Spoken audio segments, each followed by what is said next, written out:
अगर एक साथ 20 सांसदों का सियासी मुस्तकबिल खतरे में पड़ जाए तो सिर्फ एक पार्टी का हिसाब नहीं बदलेगा बल्कि पूरा लोकसभा का सियासी समीकरण बदल सकता है।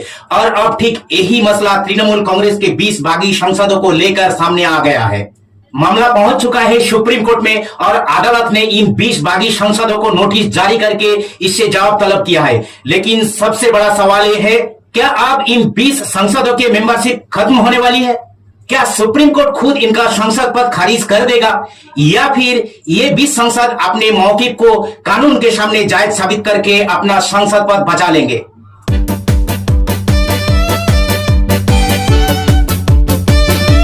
आइए पूरे मामले को बहुत आसान जवाब में समझते हैं। टीएमसी का इल्जाम है कि ये 20 सांसद टीएमसी के टिकट पर इलेक्शन जीतकर लोकसभा पहुंचे थे, लेकिन बाद में इन्होंने पार्टी से अलहदा होकर एक दूसरे सियासी प्लेटफॉर्म के साथ अपना ताल्लुक कायम कर लिया।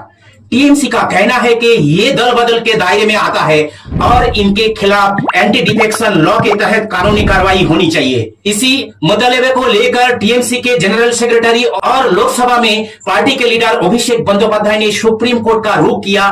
इनका इल्जाम है कि इन सांसदों की मेंबरशिप खारिज करने का मुतालबा कई दिनों से लोकसभा स्पीकर के पास पेंडिंग पड़ा है, लेकिन अब तक के कोई हतमी फैसला नहीं हुआ है। 25 अगस्त सुप्रीम कोर्ट ने इस 20 सांसदों को नोटिस जारी किया और इनसे इनके मौकिफ पेश करने को कहा है। लेकिन यहाँ एक बहुत जरूरी बात समझना जरूरी है, नोटिस का मतलब ये हरगिज नहीं है कि इनकी मेंबरशिप खारिज हो गई। अदालत ने अभी सिर्फ इससे जवाब तलब किया है। दूसरी जानिब बागी सांसदों का मौकिफ है कि इनकी सियासी इंतकाल साधारण दल बदल नहीं है बल्कि एक जायज पॉलिटिकल मर्जर की हिस्सा है। अगर इनका यही दावा कानून के तहत जायज साबित होता है तो पूरे मामले की रूप बदल सकता है।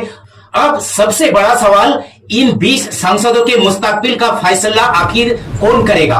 दल बदल के बुनियाद पर सांसद के मेंबरशिप खारिज करने का मामले में लोकसभा स्पीकर का एक अहम किरदार होता है। इसलिए अब नजर सिर्फ सुप्रीम कोर्ट पर नहीं बल्कि लोकसभा स्पीकर के फैसले पर भी है। अगर इस 20 सांसद को अयोग्य ठहरा दिया जाए तो टीएमसी के संसदीय तादाद और सियासी तवज्जुन पर बड़ा असर पड़ सकता है। लेकिन अगर बागी सांसद अपना मौकिफ कानून के सामने जायज साबित कर देता है तो टीएमसी के लिए ये एक बहुत बड़ा सियासी चैलेंज बन सकता है।